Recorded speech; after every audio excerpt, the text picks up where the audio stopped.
The Site C Clean Energy project is well underway, and in the coming months, you're likely to start seeing some pretty big changes to the Peace River. We've been fortunate to receive many questions, as well as the opportunity to respond to feedback from Peace Region residents, including Indigenous communities. We've listened, and we're working to do things differently than we have in the past. The work to prepare for river diversion is just about done, and will mean some changes to how you use the river for work or leisure. River diversion means finding another path for the water to flow. The diversion preparation began with the construction of 2 large tunnels on the north side of the river, and the installation of debris management systems just a little ways upstream to prevent anything large from entering the tunnels. In late summer, we'll start moving the water through those new tunnels, then isolating and drying out the section of river where the dam will be constructed. The debris management system also means boats will be blocked from the construction area. This is an important safety measure, and we recognize the impact it will have on communities and Indigenous groups.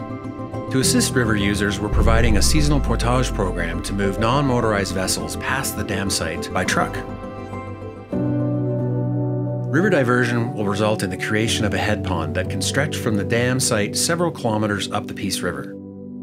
Because the diversion tunnels are narrower than the natural river channel, there's less capacity for water flow, resulting in a head pond. And just as the flow in the Peace River changes from season to season, so too will the water levels of the head pond.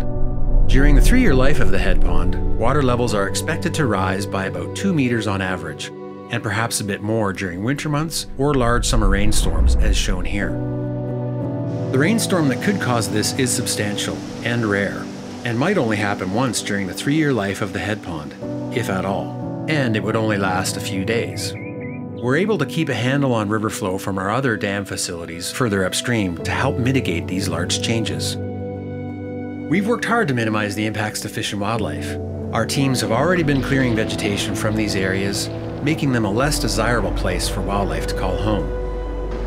And we'll use drones to survey the head pond area after a big flood to look for wildlife in distress and respond if it makes sense to do so. This summer, we'll identify unoccupied hibernation dens and remove them to discourage animals from using them in the winter when their hibernation could be disrupted by a rising head pond. Taking an innovative and proactive approach to address some community concerns, beavers are being outfitted with radio transmitters.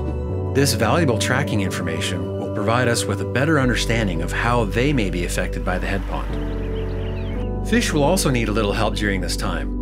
Migratory fish will be able to safely travel downstream through the diversion tunnels, but upstream, against the fast-flowing water inside, that's a bit different. We've constructed a fish passage facility near the tunnel outlets. This facility will attract migratory fish and allow us to safely transport them upstream past the diversion tunnels. Small fish risk becoming stranded in small pools when the head pond recedes. We'll be working to understand these effects and how we can safely return stranded fish to the river. In every step and wherever possible in project design and construction, we've been enhancing our environmental programs to integrate feedback brought to us by Indigenous groups through the Environmental Forum. Forum members and the Indigenous communities that they represent kicked off the Indigenous Traditional Use Fund in 2020.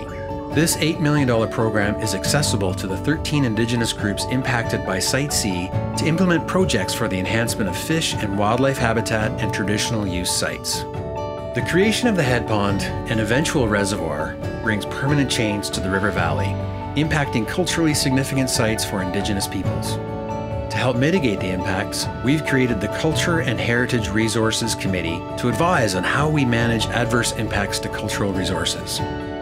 Your feedback has resulted in many of these new programs, and we encourage you to continue to share questions and concerns with us. We're listening so that together we can ensure our commitment to clean energy comes from collaboration and community involvement.